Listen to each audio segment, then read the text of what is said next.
harom xarish bilan, kazinolar bilan, aroq do'konlari bilan bir odam, musulmon odam 800 million dollar pul to'pladi. Ana shu arab o'lkalarida. O'lim to'shagida yotibdi, ziyoratiga kelgan qora akadan so'rayapti, endi nima qilaman deyapti.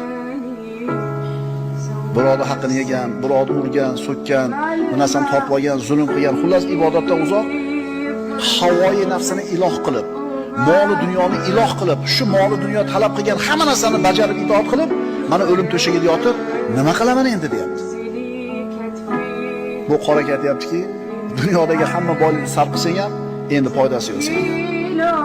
Chunki o'layotgan paytda agar sadaqa qilib yorsa ham birodarlar, uni ajri sog' yurgan paytda qilgan sadaqasichalik bo'lmaydi.